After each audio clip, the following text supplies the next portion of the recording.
Hey everybody, Matt here, and I wanted to tell you about something cool my publisher is offering if you pre-order my forthcoming book, Filthy Rich Politicians. After you do that, go to filthyrichbook.com and sign up, enter your receipt number, and I will send you an autographed book plate. You will also have access to chapter 1 and the intro. You can download that immediately today, as well as access to a podcast where I talk about the book. So, pre-order Filthy Rich Politicians and go to filthyrichbook.com today to get these bonuses. All right, everybody, welcome back to the podcast. Happy to welcome back to the show the opinion editor at Newsweek and the author of Bad News: How Woke Media is Undermining Democracy, Batya Ungar-Sargon. Welcome back to the news. Thank you so much for having me. It is such a pleasure to be back here with you. Always great to talk with you, and I have to thank you. You have written the foreword to my much anticipated book, Filthy Rich Politicians, and I am grateful. Thank you for doing that. There are very few people I would have done that for. But the topic was so important, and as I wrote in the foreword, I don't know if this made it through your editing, but there are very few people who I think could have pulled this off, and I think that the combination of your religious and spiritual mien and bearing made this book a pleasure to read, despite the fact that it is so infuriating. And I just really related to that and felt that I really can't imagine anybody else doing a better job on this really important topic than you did. So it was really an honor to be part of it. And I can't wait for it to hit book stands and for people to read it, because it's such an atrocious topic. So I'm excited for it to be out there. Well, thank you so much. That means a lot. And I do have to say, I think that, snarkiness, it does sell.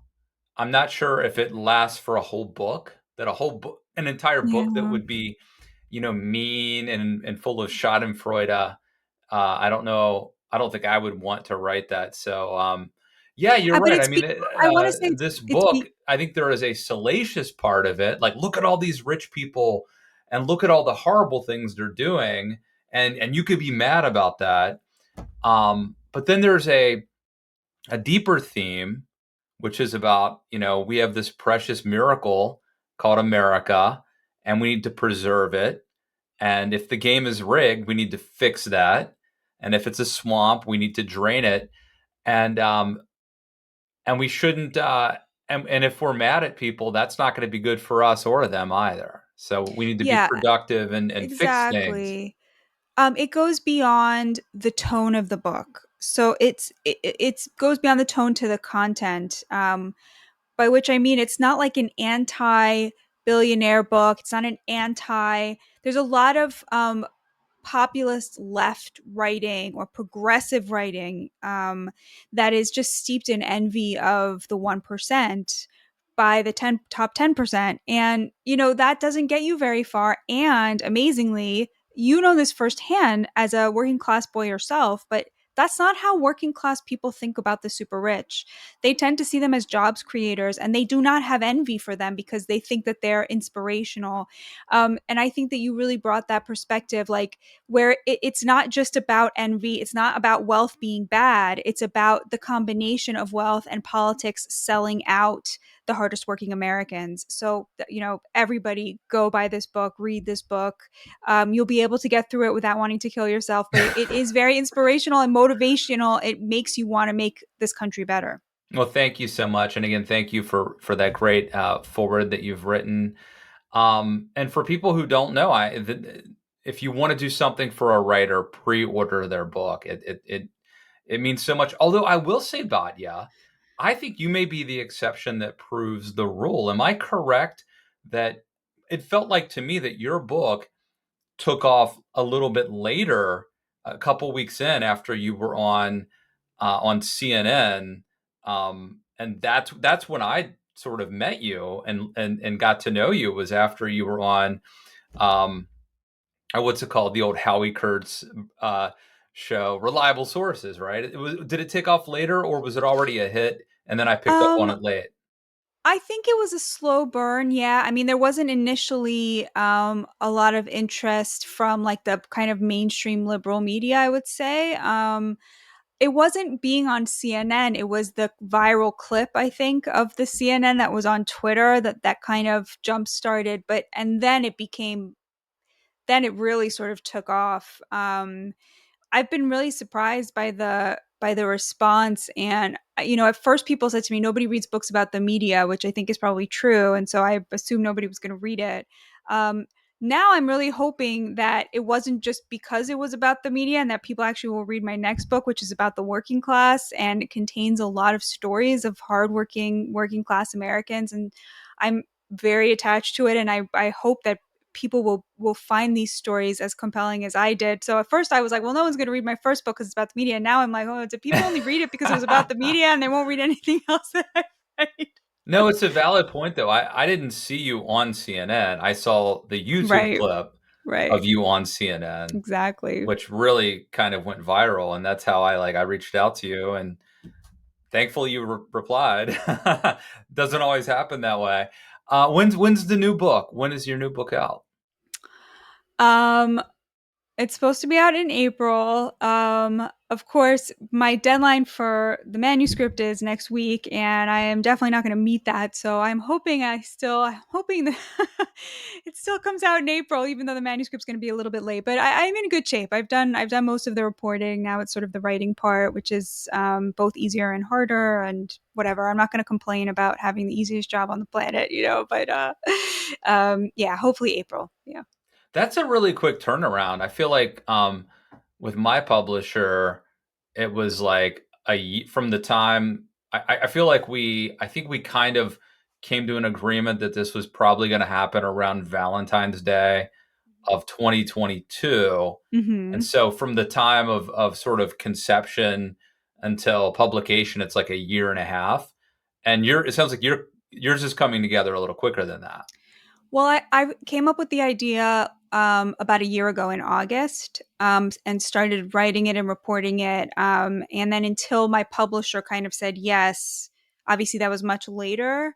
But I will have been working on it for about a year. And I guess, yeah, I don't remember when exactly we signed the paperwork, but it was sort of, yeah, it was much, I mean, it will have taken me a year to write it. So, Well, we were yeah. commiserating before I hit record about how like the weird thing that happens is, um, I've already just in the past week or two, I've learned things that I wish were in the book, Yeah. and then once the book comes out, people start telling you things that you would. It's like, "Well, Yeah. I've been writing this for a year. Where were you?" But it is funny how the process works. Like literally, because you wrote a book, you will learn things that you wouldn't have learned, Totally. and it's interesting how that works. It's like leap in the net will appear. Hopefully you'll learn the things in time to include them, but you know what, there'll be a paperback too. Right?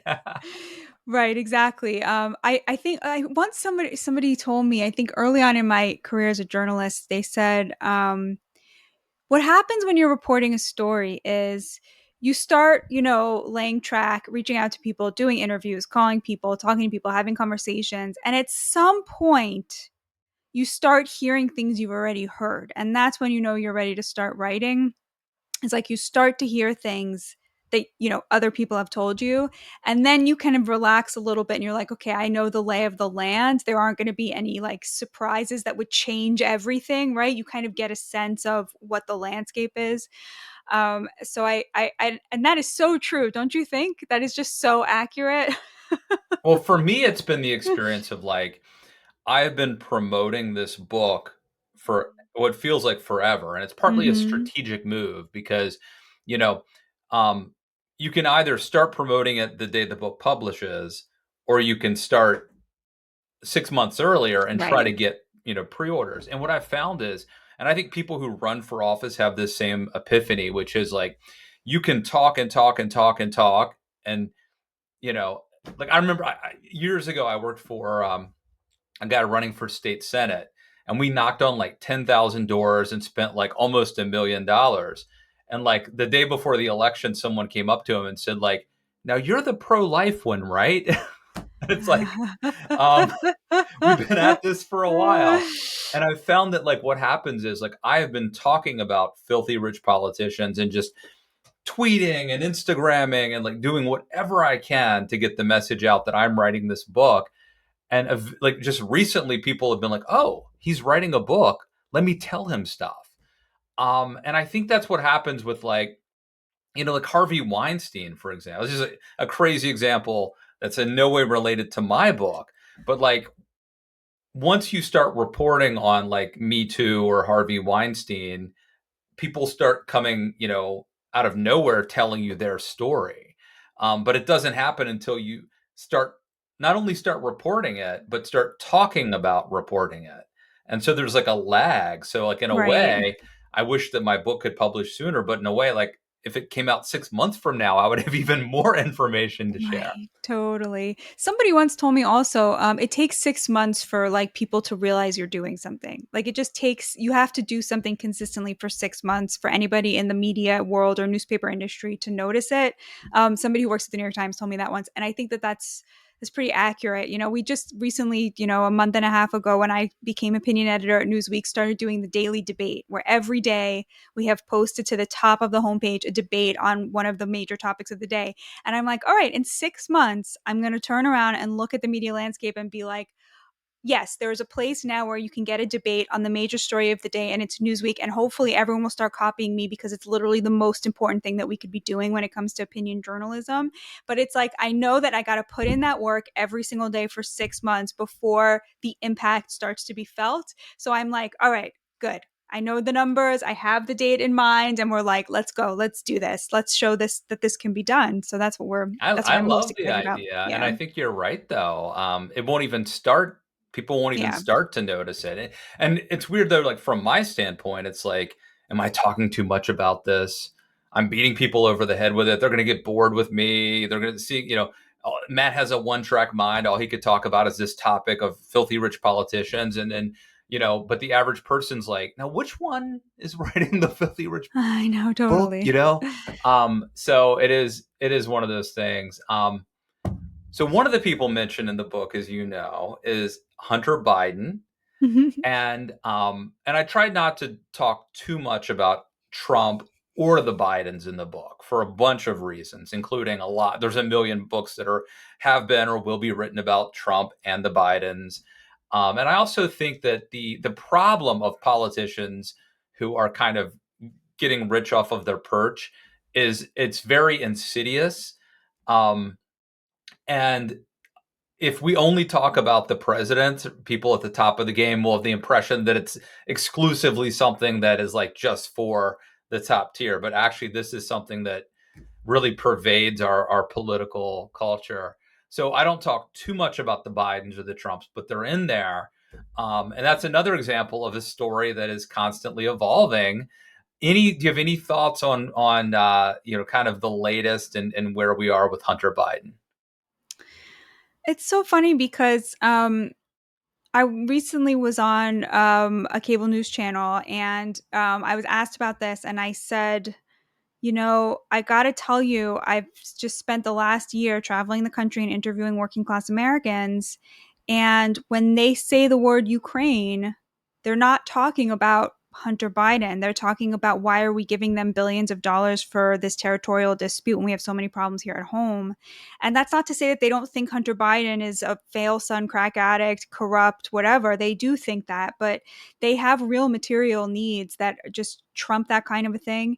And it's funny because somebody in the comments then said, or tweeted at me and said, why are you not drawing that connection? Like, maybe there is a connection between. Now, I personally don't think that there is. I think it's very hard to imagine that any president, Democrat or Republican, would be behaving differently vis-a-vis Ukraine, except Trump, because I think he's right that he would have been able to prevent this, or having not prevented it, would have been able to put an end to it very quickly.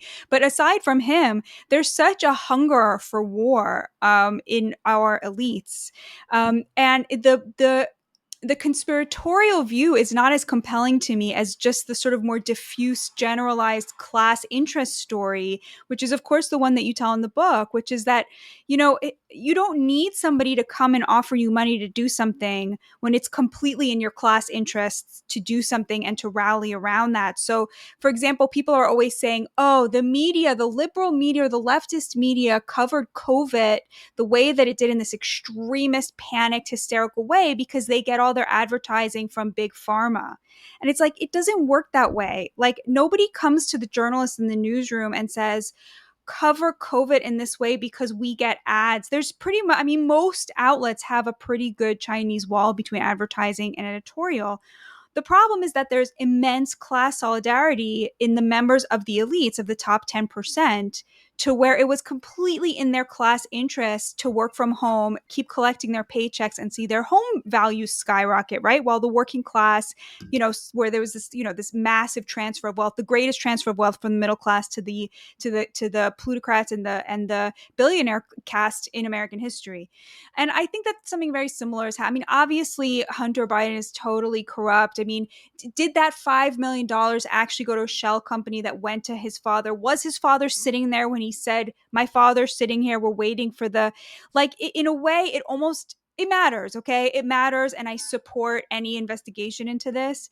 But like, it also, in a way, doesn't matter because whether or not they did this one corrupt thing, that's not why they sold out the country. They sold out the country for the same reason that both the Democrats and the Republicans sold out the country, was because it was in their class interests to do so, to create an economy that rewards IQ exclusively, rewards knowledge industry jobs, and the people who actually support us and keep us surviving and living, they should be make do with scraps and renting because they can get a flat screen TV from China, right? Like, that's the kind of the calculus.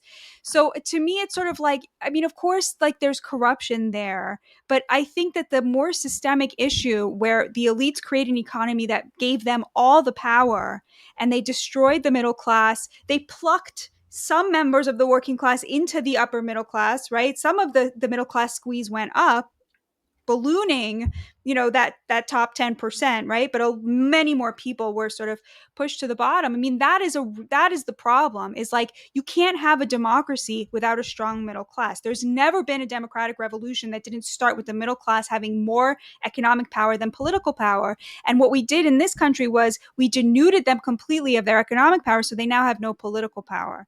And that, to me, is the real scandal. I mean, that is a scandal, but it's totally normalized, and anybody who could make a ruckus about it is benefiting from it. So it's like nobody does. Well, it's funny you say make a ruckus because I think that's what like AOC said she was going to do. Right, right, And right. she kind of hasn't. Um, we probably disagree. I'm sure we disagree over Ukraine, but I don't want to get into that debate. I will say that in writing the book Filthy Rich Politicians, and that's the thing I love about writing a book, is like that process of writing, which can actually change you. Um, and I don't think I've become bitter or angry at rich people, but I do think that some of my political views have shifted, partly because of Interesting. writing the book Uh-huh. and partly just over time. Um, but I'll give you an example. So I think growing up as a conservative kid in the Reagan era, I'm from a middle class background. My dad was a prison guard for 30 years, but we were always taught, basically, America is the land of opportunity. You can pull yourself up by your bootstrap. Anybody can be president. Anybody can be rich. And I do think, in a way, that mentality is mostly positive. It's better than the alternative, Mm-hmm. which is like, you'll never be anything. You'll never Right. amount to anything.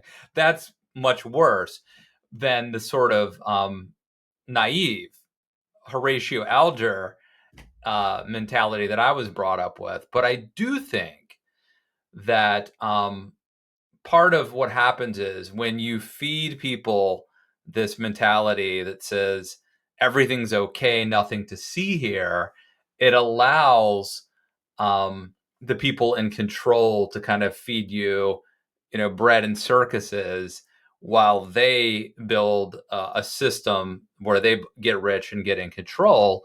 And for me, something that has really become important to me recently is the tax code, for example, that obviously like rewards people who make their money from the stock market or from investments rather than people who actually get a job and have some sort of labor.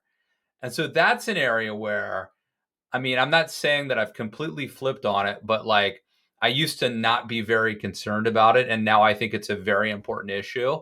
And I don't know if you remember this, Batya, but it was uh, Kristen Gillibrand who actually stopped Democrats from changing the tax code, Right. which was interesting, right? Because Because there's a obviously lot she's, of rich New Yorkers. I mean, she's someone who used to be a very progressive left wing Democrat, but she's also funded by a lot of rich kind of Wall Street people. So, anyway, long wind up to say, like, I think you and I still are from different perspectives on things, including important issues like Ukraine. But we have this alignment, I think, on Yeah. other deeper things, maybe. Yeah, definitely. I mean, we went from being an economy where 60% of the economy was based in manufacturing to being an economy where the largest sector is finance. Of course, you're not creating anything in finance, you're just moving money around and speculating. You're not investing in anything, that's not really investment because it's not going to creating anything. So that is a huge problem. We've incentivized moving the biggest sector of our economy from Americans working to make things that Americans will consume, that Americans can afford, like a car, to rich people speculating, Yeah. making other people rich, stock buybacks, and so forth. And again, I'm not against capitalism. I'm not against making Yeah. money. I'm not And I mean, there against are millionaires or certain people who are billionaires. investing in businesses, and those businesses need capital to hire work. Like that does But exist, there, but but it's much smaller than the rest of it, right? Which is just the seems like hedging, it. the hedge funds, right? And the problem with that is like you have an amplifier effect when people take money and invest it in a product that gets consumed by another American, right? Like there, you're reinvesting in your workforce and you're reinvesting in your nation and your people, as opposed to the opposite, which is that we. I mean, okay, not to get into the weeds about this, but the dollar is actually too strong. We've enabled countries like China and Germany to devalue their own workers by instead of investing in their workers and in their workforce and in their economies, they invest in our finance sector, and so their workers become poorer and cheaper, and our workers become too expensive to be employed. And so you have the breakdown of the manufacturing sector, the breakdown of American communities that are built on masculine labor, like on the thing that makes men proud to be men. And instead, like all of the investment is in, the professional managerial class, which is, knowledge industry stuff, where there's more women and women have more power. And it's just, you're just seeing that in so many ways and so many, like the trickle down effects of that from a social point of view, from a Yeah. spiritual point of view. It's Yeah. No, I would terrible. say It's like horrendous. if you don't like Trumpism and you don't like toxic masculinity, then you should care about this because Totally. I think that this sense among a lot of men that they don't have a purpose and that they're not needed has fed into some like radical, weird, in some cases possibly even sort of homoerotic behavior. I mean, Yeah. there's weird stuff is happening, and that's what happens when men are displaced. Which, by the way, is a very good segue to another topic that I was hoping we would discuss, which is Robert Kennedy Jr. with his push-ups and his pull-ups and his weightlifting. What was your take on that? I have many takes. First, I think he's in good shape for anybody, let alone a man for 69. Um, Second, I think that unfortunately, I think it's a commentary on American politics and American culture. I think two things. One, American politics has reverted to a paradigm where it is brawn over brain, where we've always had a scenario where the taller candidate wins. My grandma But always I used think to tell me that. but I think it was somewhat latent or subconscious. Now it's more overt that like the biggest, strongest man will become the chief or whatever. And so I think that there's something kind of primitive about what's happening. And I think that he's tapping into that. And obviously the subtext is that Joe Biden's old and weak, right? Um, the other thing that I think is happening is that we live in this attention economy, and the best way to get attention is to show a little skin. Obviously, if you're if you're an attractive woman, it's preferable, but even if you're a dude, it works. So that's my take. What did you think?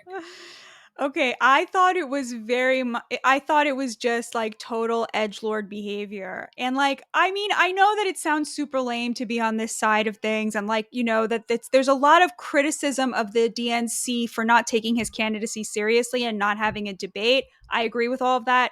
Everyone should debate him. Biden should debate him. Hotez should debate him. It was insane that YouTube took his video off of YouTube, mostly because he's a total kook. And how will the American people know not to vote for him if they can't hear his stupid ideas? And here's my thing about him is he's acting like he's this big COVID hero, right? Like this person who is speaking out against the COVID regime. Now, he's not anti-COVID regime. He's anti-vax. Okay. So he's not representing where the vast majority of Americans were, which is, hey, maybe let us make decisions about our own bodies. Hey, maybe this rollout was kind of quick. Hey, maybe you guys lied to us over and over again to get us to behave in a certain way, and that wasn't cool and that wasn't American, right? He's saying all of that. I'm sure he believes it, but he's saying that because he is an anti-vaxxer. Like he thinks the measles vaccine causes autism, and that is just not where the American people are at. And so I think that he's riding this wave of frustration at the authoritarianism and the class divide and the disgusting way in which the American working class was treated during COVID, and acting like he's like that's his cause, but that is not his cause. He's crazy. He thinks that like chemicals in the water make you trans. I mean, that's just like I nonsense. know. Trans is obviously caused by social contagion between teenage girls. Like it's so I think that and then I see this and I'm like, oh, he's just an edgelord and he's totally fallen down. Define that for the not very online among us.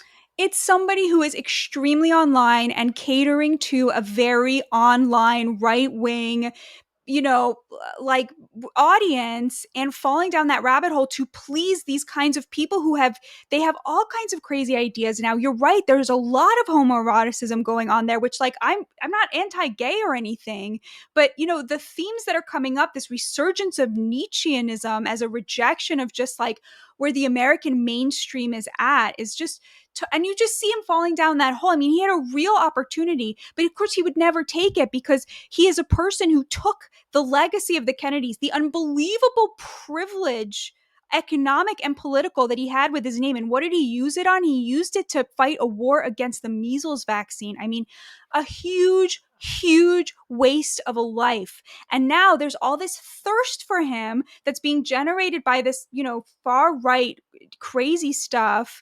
And, yeah, he's polling well in the Democratic Party. I think a combination of things. The Kennedys have always been very popular with the Black community. The Black community has very good reason to be, suspicious of, the medical establishment. And of course, Biden is so freaking old. And so you get stuck with a situation like this where it actually could have been good. Like he could have actually devoted his life to worthy causes. He could actually not be a sleazebag with women. He could actually not be working out in jeans and actually lifting very little weight, it turns out, and pretending like it's this big like achievement. Like it could have been good and it's not good. And I don't care that makes me sound like a boomer, like because I just think the American people deserve better than him and better than Biden. And I'll just say one more thing, which is that the Republican bench is so great. I mean, the people waiting in line behind Trump, you've got people like Tim Scott. I mean, I don't agree with him about a lot of things, but that's a quality individual who's ready to make his mark on the American political scene. You have DeSantis. I don't agree with him about some things. I wouldn't have gone about the campaign the way that he did, but that is a viable alternative. These are viable candidates. Even Nikki Haley, like these are people that you would be I don't agree with them about anything, but like you as humans, you'd be proud to vote for them. You know, they're like upstanding individuals. And what do we have on the left? Like what do Democrats have? They've got the 80-year-old, the dotting 80-year-old who I'm sorry is just too old. You've got Kamala Harris, just an empty suit, and you've got RFK, a waste of space. I like Marianne Williamson, but she's got the Bernie campaign, which I didn't agree is actually going to help the American working class. It's not what they want. Like the Democratic bench is empty. Oh, and then you've got like Newsom who wants to send all the criminals out into the streets and oversaw like the biggest decline of the best state in the, it's just crazy the difference between the two parties. It's just wild. Well, but yeah, I tell you, one thing I really admire about you is that, we become so tribal. And I think people read the tea leaves and they realize, like, okay, if I have a chance to get in with the intellectual dark web, Yeah. those crowds. So, like, they love Elon Musk. So I'll say good things Totally. about Elon Musk. And they love RFK Jr. And I'll say, and you don't do either of that. Aren't you came No. on this podcast and went after Elon Musk for being in bed with China, which I admired, and now you're doing the same thing with RFK Jr. I, I think, unfortunately, so many people are followers, and I admire you for not doing that. So, thank you for that. I don't dare because when you spend a year interviewing working class people who have no voice on the political stage and they entrust you with their thoughts and their needs, you don't dare come back to this position of privilege and go on cable news and like not represent them. I mean, it's just I can't even like I mean that's the problem is like journalists used to be working class and so they represented the working class and now they're elites and they represent the elites and it's just I don't dare go to my local bar and show my face and not say what they told me the night before because I mean it's you have to take that privilege seriously. Like you just have to, like as a religious person, as a member of a community, like obviously I'm not working class, I'm part of that elite that I'm always excoriating. I will say this though, when I wrote my first book, I thought there was nothing more obnoxious than the left pretending that it still represented labor while totally abandoning the working class to wage this woke warfare. But it turns out there is something much more obnoxious than that. And it's a Republican Party that now gets the votes of all of those working class people. And instead of representing their economic interests, wages this anti woke war, like this culture war. It's like, they agree with you about that. Just give them a voice and they'll wage that war for you. But instead, you get invited to these events with these like Republican donors, and they're sitting there being like, how can we get the working class to care about the fight against wokeness? And that is so much more obnoxious than what the left did, because at least they're not voting for the left anymore, but they're now a captive voter base for Republicans because they are anti woke and they won't represent them. They're trying to get away from the Trumponomics, which was like totally geared towards the working class, which really made people feel seen, really put money in their pockets. It's just a disaster. I want to. I was going to spend a little time on the fact that RFK Jr. is kind of ripped, and yet you're right that like inclined bench press, it looked like Oh my God. 125 pounds or He something. could only do 9 push-ups. I can do 20. Like what is going on here? Like it's true. Like it doesn't, He something claimed is that not adding up. he claimed that was his last set, that he had Uh-huh. already done a few more. Uh-huh. But in That's what fairness, I say too.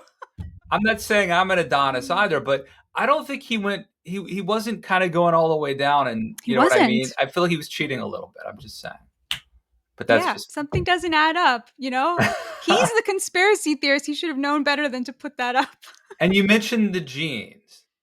I don't like the topless, the shirtless with the jeans. Now that's a certain tough guy vibe, but that's not me. I feel like shorts. If you're not wearing a shirt, you should be wearing shorts. It's just me, my values. It was just very, very unappealing. And I say that as a woman who very much enjoys when men take their shirts off at the gym. Like, I am there for it. I'm not a prude by any means, but there was something about it that was so gross and desperate and lame and just beneath contempt. And I mean, like, look, that one more point on this. John Fetterman won because he's fat and bald and no one could picture him looking down at them. Okay. Like that's why he won, because he's a nice guy and you can't imagine him having contempt for you. And so Republicans voted for him. That's what happened, especially after the stroke, and they felt sorry for him, which by the way, Trump knew he was going to win because he has amazing political instincts. But you can't imagine him having contempt for you. And this thing of catering to this like gay far right, this Nietzschean far right, like that is not what the working class is looking for. Yeah. It was just so lame and just Let such a me, just like you said, an encapsulation of everything that's wrong with our politics.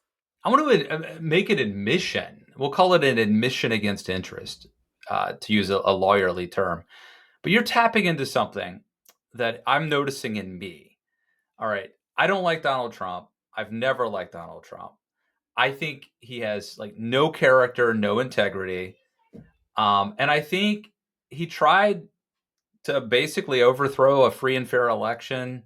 I think that makes him very dangerous. I think if he could, he would become a dictator if he could. Having said that, I'm starting to like him more than these other Republicans, and the more that they run. Now there are some that I like. I like Tim Scott. I like Chris Christie.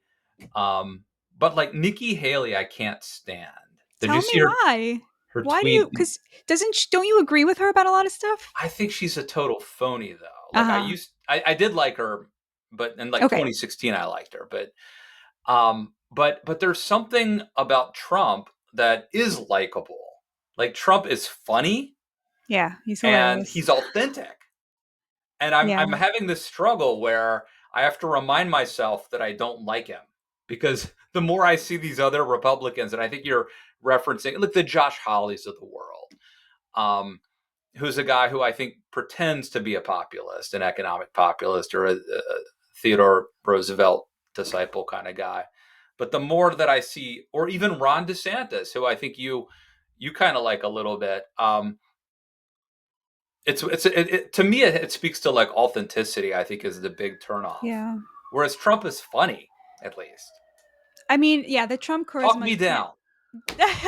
I can. I've become the leftist who loves Trump. I think he's just the only person who's like trying to cater to his base instead of to his donors. I mean, that's just that at the end of the day, that's the only thing that matters. And he's the only politician on the American stage right now who's doing that. DeSantis is doing it a little bit, but DeSantis really only takes on the elites of the left. Like he takes on the woke fight. He won't fight the Chamber of Commerce fight. He's not going to say, screw China, screw trade, screw immigration. Like he's not going to do that. And you see him walk things back when he gets too much blowback. And I got to tell you, the stuff that the people that I've interviewed care about, it's like, immigration, an economy that works for the bottom. So trade wars, no more foreign wars, and taking on the elites of both parties. They hate both parties. And so I just think it's authenticity, but it's really just like the moment that crystallized it. And sorry to bring it back to Ukraine, but it was like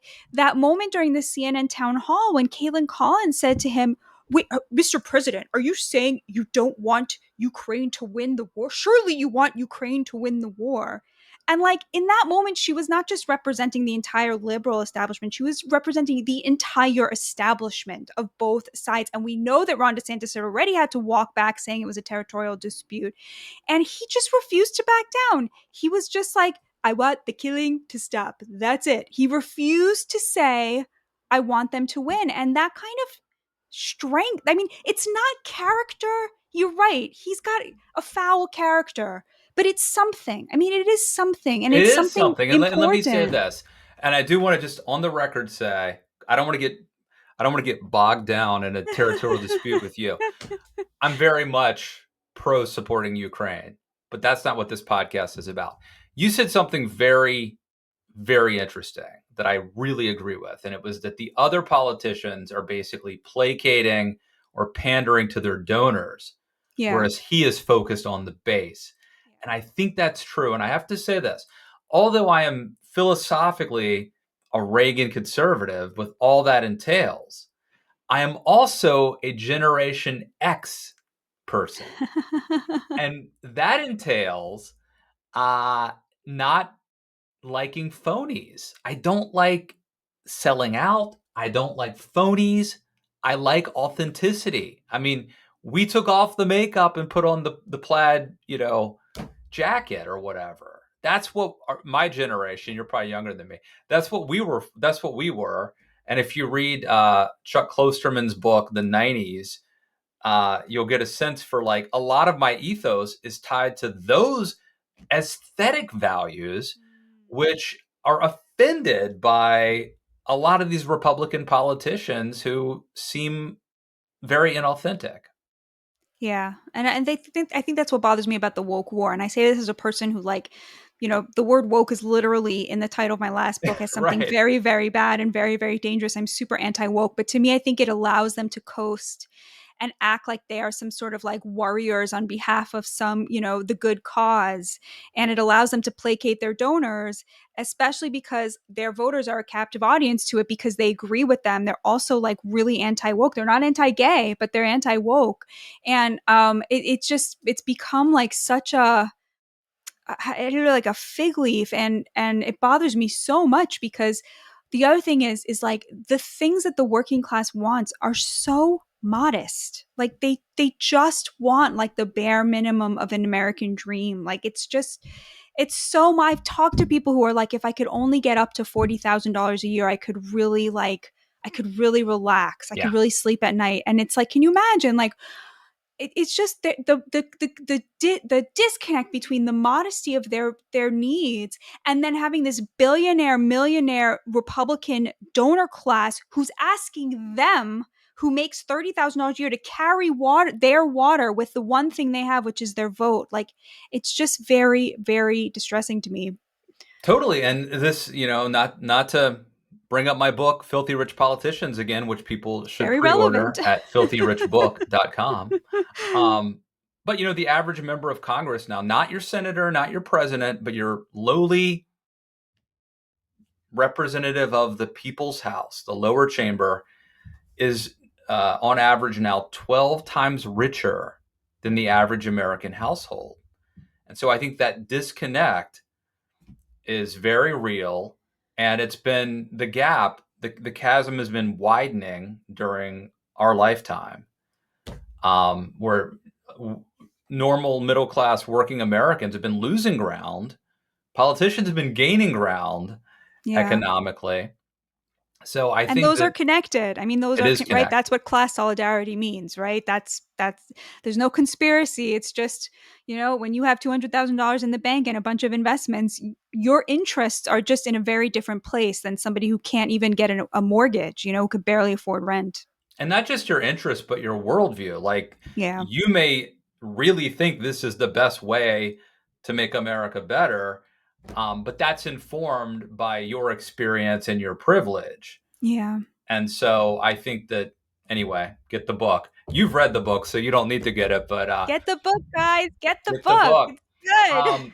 I want to end on talking about. I wanted to ask you about this thing that I've been picking up on lately, which are people like Peter Thiel, Elon Musk, Mark Zuckerberg. By the way, I guess possibly there's going to be a cage match. I don't know if you saw this between I Elon did. Musk and Mark Zuckerberg. They're going to actually maybe have a UFC fight or something or other. Which, by the way, goes to the homoerotic nature of machismo, and then signaling manliness and all that toughness. And what was it? Susan Sarandon and Bull Durham said, like, I'm all for rechanneling, so by all means, rechannel. But whatever these guys are doing it, I have really discovered that I really dislike these people. And I think that there's a sort of a tech bro. I mean, Vivek Ramaswamy is in this vibe as well. These tech bros, these finance bros, who are, I assume, very smart. Um, I don't think they have any wisdom, and I think that they're all about disruption, because people who are very rich are bored. And for them, Totally. disruption's fun. It's exciting. Working class people, disruption is a problem. But that's my take. What do you think of all this? No, I think you're totally right. I mean, with Vivek, it's actually interesting because he's turning off black conservatives. 20% of black men voted for Trump, and about 20% of the Republican Party is now people of color. And he went out there and decided to make like black issues his number one thing while speaking to white audiences. And it's just like, come on, man, what are you doing? Like, that's just a huge, huge, huge mistake. Um, I agree with you. They're just bored. And I agree with you that, working class people can't afford to think in a revolutionary way, nor have they ever in this country because they believe in capitalism and they believe in the system, despite the fact that it's doing so little for them. I totally agree with you. And I think that these people think they're so much smarter than everybody else. And it leads to so much of what you see going wrong. I also just resent how often I have to hear about this stuff. Like I've unfollowed Elon Musk on Twitter. I'm just so sick of the edgelord behavior, the need to be in the news all the time, just out of sheer boredom. And again, like this is to Trump's credit. Like, yeah, he obviously needs to be talked about a lot. He loves being the center of attention. He has that narcissistic thing where, even if it's bad, he invites Olivia Nuzzi to like everything he does because he doesn't care if you write mean things about him as long as you write about him. Yeah, no, it But never like works out well. it never works out well. But at the same time, he spent the vast majority of his campaign, at least the 2016 one, talking about jobs and the economy. And like, so yeah, he needs to be the center of attention, but he actually did deliver for the people who don't get that. And, that's really his career. You're not seeing Elon Musk doing any of that or Zuckerberg or, Vivek Ramaswamy. So I do think he deserves credit for that. The Marissa Tomei of Matt Lewis in the News. Thank you for being here. That's a compliment. That's the highest compliment that they send. Um, Thank you for writing the forward. Anything that you want to plug? How can we pre-order your book yet? First of all, I don't know what to do with such a big compliment. I'm so I'm so embarrassed and shy and pleased. No, it's definitely not yet. It's not yet. It can't be pre-ordered yet, but I'm sure I'll be back to talk about it when I have a little bit more to say. And thank you so much for having me. Thank you for writing such an important book and keep doing what you're doing. Oh, my pleasure. Batya Ungar-Sargon, thank you for coming back on the news.